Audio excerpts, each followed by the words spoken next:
Hi everyone, welcome back to another episode of Walk Beside Me. I'm Brooklyn Bird. On this podcast, I talk about how the gospel of Jesus Christ applies to parenting and really how it applies to any relationship or difficulty that any person faces in life, which a lot of those come up during parenting. I am really excited to talk to you guys today, and I have to admit that I wasn't actually really excited until last night. Normally, I film my episodes every Sunday, and this past Sunday, I couldn't do it. I have been having a really hard time lately. Full disclosure, my family moved to Florida about 2 weeks ago, and it has been a more difficult transition than I anticipated. We moved here from Temecula, California, which was basically my heaven on earth that I totally didn't expect. We only lived in Temecula for a year, but I made some really close friends there. The closest friends I've had since my husband and I got married, truthfully. It hurt a lot to leave them. And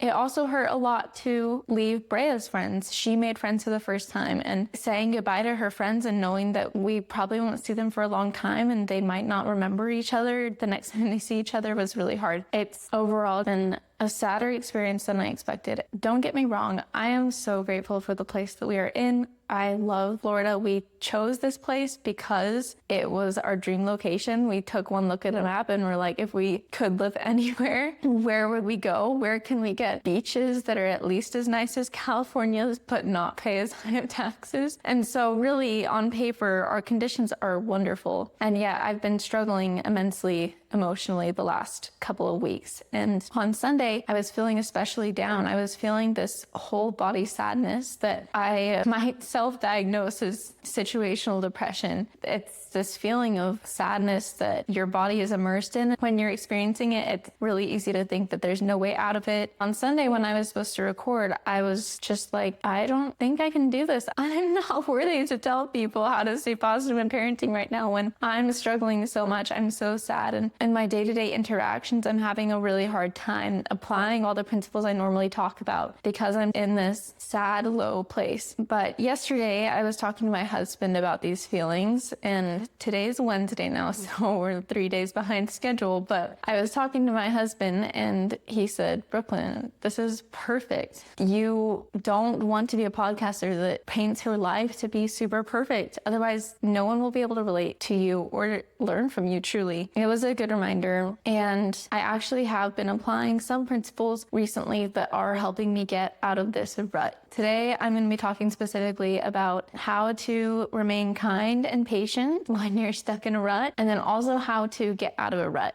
The two tools that I'm going to talk about today are things that have helped me in the past to survive and get out of ruts. I've had actually quite a rutty last 8 months or so with the ups and downs of pregnancy and hormones and all that. There's been a few instances, this would be like the third time in the last 8 months where I've experienced super low motivation, whole body sadness. But I've found some things that have helped me get out of these ruts every time, and I've started applying them even to this rut that I'm talking about today, and it's already helping. So that's what I want to share with you today. If you are stuck in a rut, I want you to know that I know how hard it is. I hear you, I see you, and it's okay to let yourself feel sad for a second. You don't need to rush yourself out of it, but there will come a point when you want to get out of it. Even though it may not be your fault that your body is feeling this way, there are things that are within your control that you can do to get out of those feelings, and it's really a blessing when you do. So that's what I want to share today. I'm first going to talk about when you're in the rut, how to survive it kindly and patiently. It's good to have tools to function in a higher and holier way, even when we feel low and sad. The second part of this podcast will be sharing a tool that will get you out of the rut and back to feeling like your true self, the divine, beautiful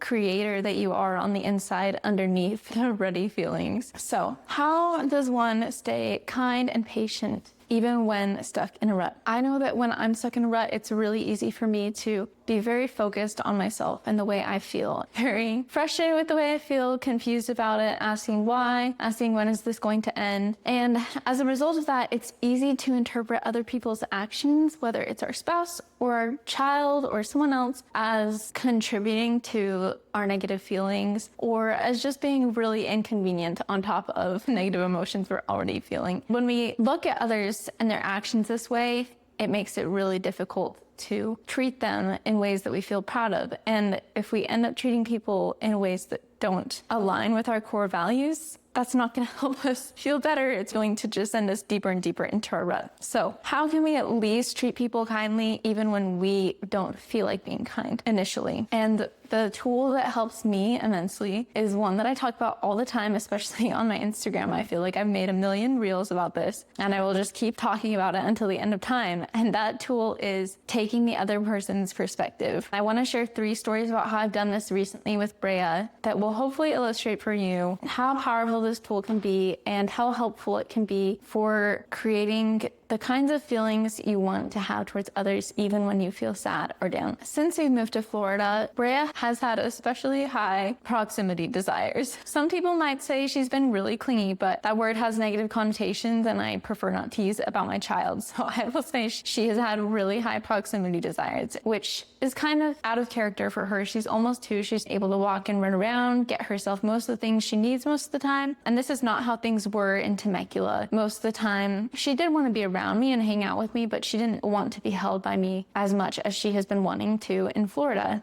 It would be really easy for me to see this as an inconvenience, especially given the fact that I have a very large pregnant belly right now. It would be very easy to write her behavior off as annoying or irritating, or of course this is happening to me right when I feel super low energy, super exhausted. I have a giant belly. I feel sad. I just need to take care of myself. And of course, she wants me to hold her nonstop when I am barely able to hold myself together. But I've been able to get out of that mindset by really considering her perspective. First of all, she is probably extremely unsettled from moving across the country. Even though she doesn't fully understand what's happening, she doesn't totally get that her friends now live a 6-hour flight away and that she probably won't see them again for a long time. She knows that she's not seeing them, and she knows we're in a new house. She knows that she's not seeing the people she's used to seeing, the park she's used to seeing. She knows that all her toys got packed up into a moving truck and she didn't get to have them for a couple weeks, and that was hard. It makes sense that anytime I walk out of the room, she's probably afraid that this is another thing that's going to change, is my mom is going to disappear. Not only did my friends disappear, not only did my home disappear and my parks and my playgrounds and my toys for a little while, but what if my mom is leaving too? What if everything is changing? That's what her mind is thinking every time I leave. I've also heard a rumor that a mom's oxytocin levels increase during the 3rd trimester. So it's normal for the oldest child during a second pregnancy to really want to be close to the mother during that 3rd trimester. So that could explain it too. But one other explanation that hit me yesterday really opened my eyes. Not only does everything in Florida feel totally new to her, but I probably feel new to her too, because I have been so down. I've been more sad and crying more often than I think I ever have since she was born. And this is definitely the most conscious she's ever been of my emotions, of my crying. It's probably, again, very unsettling for her. I had this realization that maybe every time she's asking me to hold her, she's looking for me. She is like, where is my mom that I'm used to? Where is she? Is she in there? When she's asking me to hold her, she's searching for the real me that's still there underneath the sadness. And actually, this is so beautiful. I can start seeing her not as needy or annoying, but searching for the real me just the same way that I am, just the same way that I long to get back to this upbeat, happy, positive, patient, vibing version of myself. She's searching for it too. And actually, every time she asks to be held, it's an invitation for me to hold her and show her that that part of me is still there, and remind both her and myself that I'm still there underneath the tears and the sadness. This perspective has been been so comforting to me. Ever since I had this realization, I've actually loved every time she asks me to hold her, because at the same time, I feel myself asking to be held, myself asking to be found and noticed and loved. She is mourning with me over the part of me that I'm trying to find right now. It's so amazing to have a friend like her who sees that I'm off and sees that I'm struggling. It helps me feel less alone in this. She sees me, even if she doesn't say it in those words, she's aware of my struggle. It's been so beautiful to rewrite this story that I've been telling myself about why she's been quote unquote clingy. It's not to annoy me or frustrate me or make my life more difficult. It's because she's trying to find me the same way that I'm trying to find myself. A few other behaviors of hers that I've been able to rewrite the narrative of by taking her perspective. Brea has also been more resistant to my instructions lately, which isn't something that normally happens. Normally, we're pretty much on the same page. Sometimes I have to ask her multiple times or find new ways of communicating or approaching the situation that will resonate with her. But for the most part, we're pretty smooth sailing. We're pretty much a vibe all the time. And lately, she's been more resistant or ignoring me when I ask her to do things. Again, there's this natural man part of me that wants to react to that and be offended, take it personally, write her off as entering the stage of the terrible twos. But again, I took her perspective and I thought, what would it be like if my mom was the person that's been leading me my whole life, who's been my best friend, suddenly was really sad and seemed less confident in herself? It totally would make sense for Brea to feel a little less safe around me than she normally does, and therefore less inclined to follow my instructions, less inclined to trust me, rather than it being her being a bad child, a defiant child, a disobedient child for not listening to me. So much of this is because of the energy that I'm putting out to her. There's been moments over the past couple of weeks where I didn't even feel confident in or really like myself. So why would she want to follow me? Why would she want to follow a leader who's in that space? It's not that she's looking at me and thinking, oh, my mom's not cool anymore. It's just she feels less safe, less secure. It feels different from what she's used to. Since having that realization, I have been able to see her behavior with so much more compassion. And sometimes I'm like, yeah, girl, I'm not convincing myself either.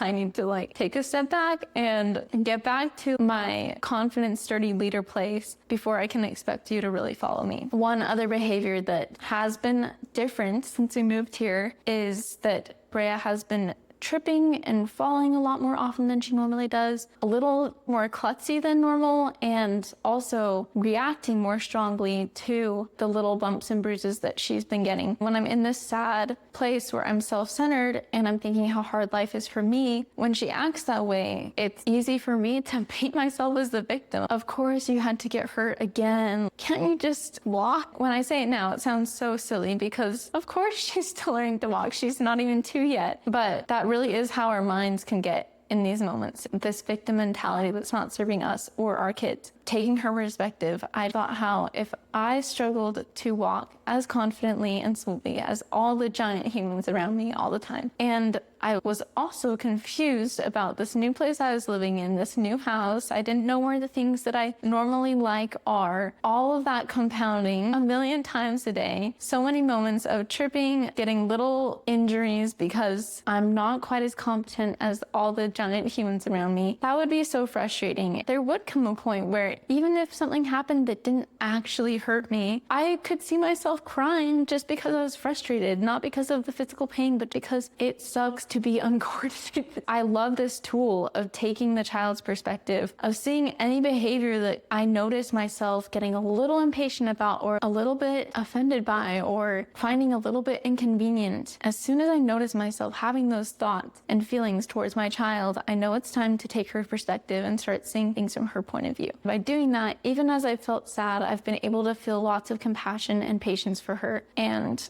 I resist the natural man tendency to be self-centered and only focused on my problems and seeing anyone else's problems or struggles as inconveniences and distractions from my more important problems. That is the first tool I wanted to share with you guys. Seeing the other person's perspective, super useful with children, and this tool will help you stay kind and patient during a rut. The second tool I wanted to share is the act of creation, and this tool is going to help you get out of your rut. The reason that creating helps us get out of a rut is because when we're in a rut, we don't feel like our normal version of ourselves, our best version of ourselves. You might feel like a fragmented or less secure, more sad, more down, more low, less motivated version of yourself. And by creating, we're actually getting back to our divine selves, which is who we truly are. You are not the rut that you were in. You're not your feelings that you have during a rut, but you are a child of God. You're a child of the divine creator. By taking small steps to start creating, it will help you get back to who you really are underneath all the sadness and yuck. When I say start creating, I'm not talking about you need to go paint the next Mona Lisa. You don't have to go record a new album or anything. Creation can be super small. The scriptures say in multiple places, by small and simple things are great things brought to pass. You don't need to go decide to become a doctor or to run for president. Being a creator can be very small and simple. The things that I've been creating to get out of this rut that I'm currently in are truly small and simple. And it starts with getting clear about what we want. Often when I'm stuck in a rut, and I think this is true for other people too, we get stuck focusing on what we don't want.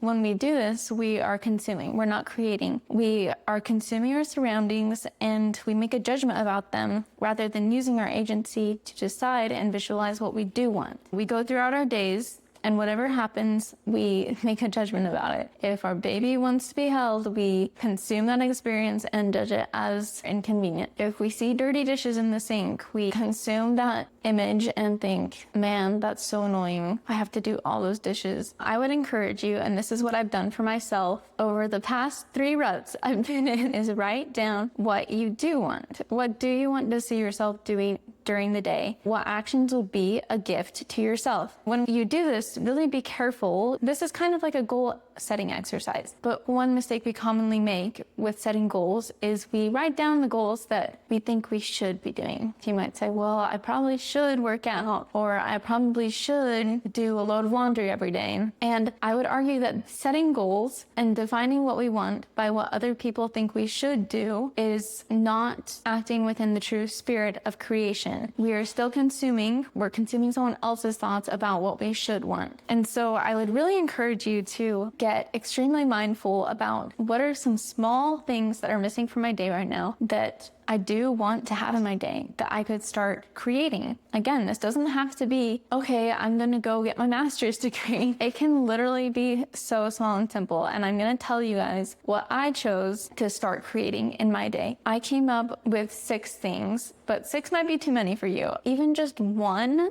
thing that you want to start creating in your day is enough to help you start climbing out of your rut and help you start feeling like a creator again, which is who you really are. But these were my 6 things that I defined as what I wanted that were missing from my days. First, make the bed first thing in the morning. Second, no dirty dishes in the sink. Third, when I see a mess that bothers me, act on it immediately. Don't procrastinate it. 4, make eye contact with Brea every time she asks for my attention. 5, give my husband 12 kisses every day. And 6, make myself breakfast the night before every single day. I'm going to tell you how I came up with these things so that you can get an idea of how to come up with what you want to create to help you get out of your rut. You might say, Brooklyn, I just feel so sad. I don't even want anything. I don't even know what I want. I just know I don't want to feel the way that I've been feeling. And I would say, okay, if you really can't think of something specific that you want, I want you to at least for one day be observant of the things that you don't want, and then write those things down and start creating alternatives. In my case, that's how I came up with making the bed first thing in the morning. Every time I walked by our unmade bed, there was just this little frustration in my brain that I became observant of, and I knew it would be a gift to myself to start making the bed first thing in the morning so that every time I walked past, instead of getting a little bit frustrated, I would feel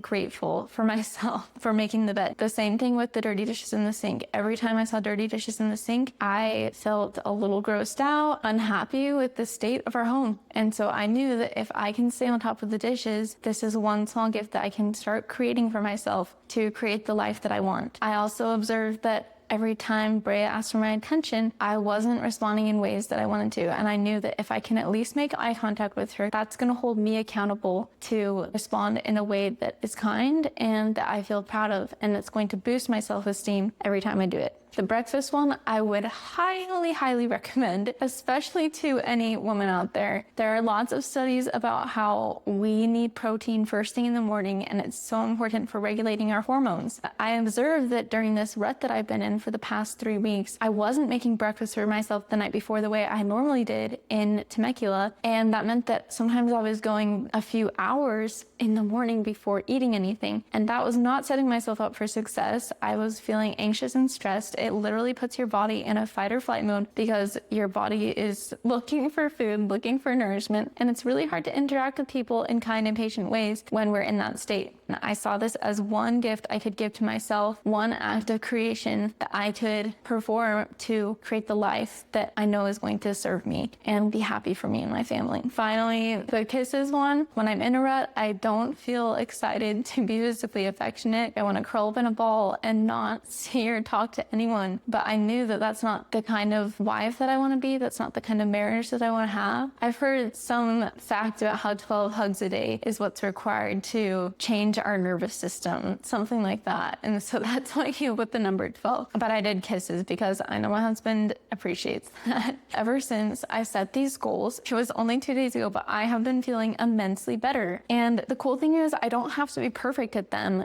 to still feel like a creator. Even just writing them down on paper, I'm already creating them. The scriptures say that all things are created spiritually before they were created temporally. Even defining what you want and writing it down, visualizing it, picking it out, treating the universe as a catalog where you can order the life that you want when you decide what you want is actually an act of creation. This is why God wants us to be aware of and cultivate our desires. He tells us over and over in the scriptures to ask him for things. He never says anywhere in the scriptures, you only get 3 wishes. He tells us over and over again, ask and you shall receive, knock and it shall be opened unto you. If you lack wisdom, ask of God and he will not upbraid, he will give liberally. Maybe one of the reasons that God invites us to be aware of and cultivate our desires and ask for things is that it's an act of co-creation with him. It's like God saying, let's create something together. When he tells us to ask him for what we want, it's an invitation from him to create something with him, build the life that we dream of and that we love.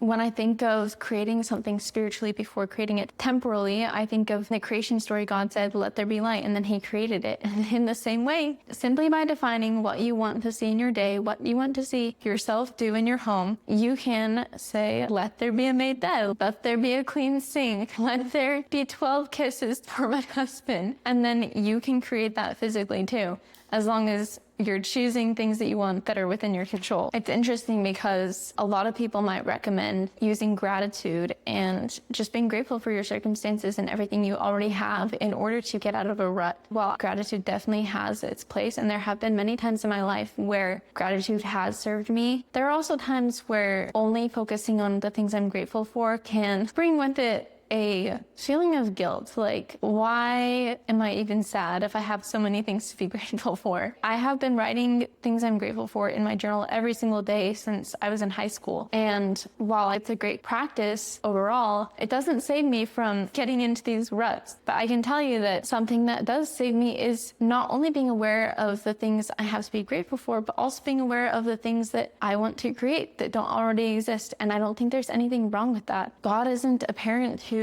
wants to just be happy with what we have and never wish for more. He made us creators like him. If God had just been content, we never would have had the universe. If he hadn't had a vision of something more that he wanted to create and give us, then we wouldn't have the earth, we wouldn't have the trees, the sun, the moon. And so it's not wrong to want something more than what you have, especially when you have the power to create that thing yourself. The problem isn't that we want too much and we need to be content with what we have, but often when we're in a rut, the problem is that we don't know what we want. And we're either entirely focused on what we don't want, or we're just letting our desire be whatever the world tells us we should want. It's important to point out that when we are in the true spirit of divine creation, we are not creating something to be good or to be disciplined. And this goes back to not choosing goals or things we want that we choose only because it's what someone says we should want, or it's what someone says a good mom does. When God created the universe, He didn't do it to be a good God or to be disciplined. He created out of joy and love and generosity and genuine excitement for his abilities and everything that lay in store for his children because of what he was creating. As you're choosing goals or things to create in your life, be aware of how you feel about it. Do you feel like you're doing it just because that's what a good mom does or a good dad does or a good Christian does? Or are you choosing that goal because it's actually something that you want to do and you would feel blessed by, you would feel grateful to see yourself do? When you choose things that come from that creative spirit within you, even if you don't accomplish your goal perfectly every single day,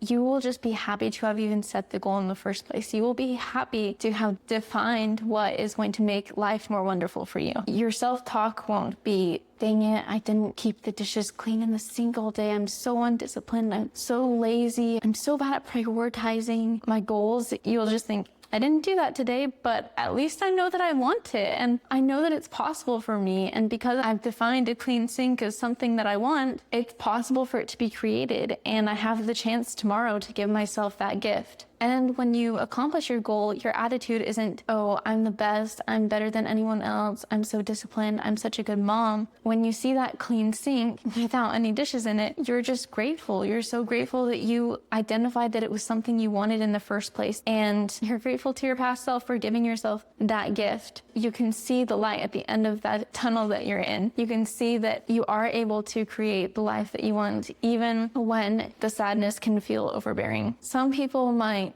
be afraid to set these kind of goals when it feels inauthentic, when we're really down and low and unmotivated. It can seem inauthentic to do things that we physically don't feel like doing. A really good example of this is my 12 kisses goal. When I was sad, I just don't feel physically affectionate. There's a part of me that wants to talk myself out of it because it seems like I'm faking it or I'm being inauthentic. But something I heard recently from a man named David Guillaume, he's a speaker for this spiritual practice called Kabbalah. That's very fascinating. It's not my religion per se, but a lot of the principles in this spiritual philosophy actually align with the way that I view God and the way that I view life and the world. He talks about how faking it till you make it is not actually a real thing because your righteous desires are who you truly are. Are you really faking it if you're acting in alignment with what really matters to you and what the divinity within you desires? Maybe the fake version of you is actually the one that is steeped in anger, sadness, depression, etc. And the real you is emerging even when your body feels like doing otherwise. And so when I give my husband a kiss, even when I feel like curling up into a ball and being a turtle with a hard shell, my body might be resisting that act of affection and love, but I am acting in alignment with the true version of myself underneath that wants to be affectionate, that wants to show love. This concept makes me think of the scripture Doctrine and Covenants, section 137, verse 9. It says, I, the Lord, will judge all men according to their works, according to the desire of their hearts. And it's so interesting that we are judged by our works and desires, not by our feelings or our human tendencies. I don't think this just means that at the last day, at Judgment Day, we're judged by our works and desires. It also means that life naturally rewards us for those things. When we identify something that we want and we perform works towards that thing, life rewards us with what we are seeking. It also reminds me of a story from one of my favorite book series, Harry Potter. It reminds me of the Sorting Hat, which is a great analogy for the way that the scriptures say we are judged. For those who aren't aware, go read the books, but I'll summarize for you. The Sorting Hat is this switch hat that's placed on new students at Hogwarts to sort them into their different houses, which are basically like their cohorts, the group of other students that they're going to be with throughout their time at Hogwarts. One of the houses is Slytherin, which is known as being the ambitious yet producing a lot of somewhat evil witches and wizards. And then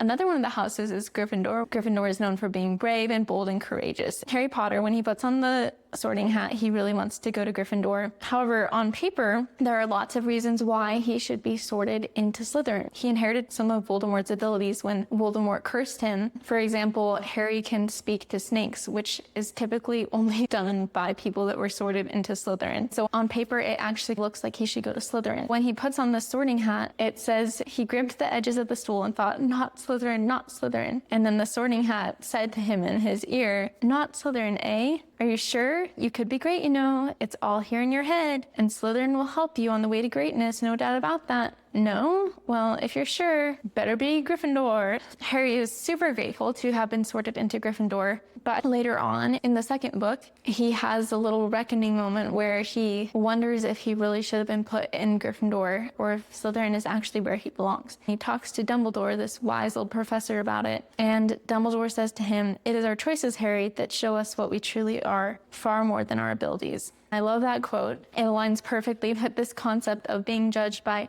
our works and desires. What you want says a lot more about who you are as a creator, as a creative child of God, than what you've been doing or what other people might say about you or even what you feel like doing. What you want matters more than what you feel like doing. I share this story to reiterate the idea that chasing something that you want, even if it feels extremely out of the norm for you, it's not something you've ever done. Other people might tell you, whoa, you've changed. This is crazy. I've never seen you do the dishes so quickly before. Don't let that get to your head. Know that what you've defined as what you want says a lot more about who you are as a creator, as a creative child of God, than your past and what the world might tell you you are. I hope that sharing this experience and what is helping me get through and out of this rut is helpful for you. I'm guessing that everyone listening has experienced some season of sadness or depression or lack of motivation or frustration in their life. Seeing the other person's perspective and being creative by defining what I want, having these tools has been immensely helpful in helping me get out of ruts over and over again. In harmony with what I've talked about today, how you respond to the rut you're in says a lot more about you than the fact that you got in the rut in the first place. You're not a bad person. You're not being punished for sin or for poor character if you get into a rut. It is just a part of the human experience. It's normal. I think even Jesus experienced seasons of sadness and depression. There were times when he separated himself to be alone with the Father, to realign and overcome the natural human tendencies that we all have to experience as part of mortal life. Know that you're not alone and there is a way out. There is light at the end of the tunnel. I love you and I am praying for you. Thank you for spending this time with me, taking time to see a higher vision of life, of yourself, of others. And if you want to make my day, don't hesitate to leave a review and 5-star rating. Share this episode or any other episode you love with a friend so that I can get this message out to more people and help even more people see Jesus Christ in their day-to-day lives. Thanks for listening, and I will talk to you next week.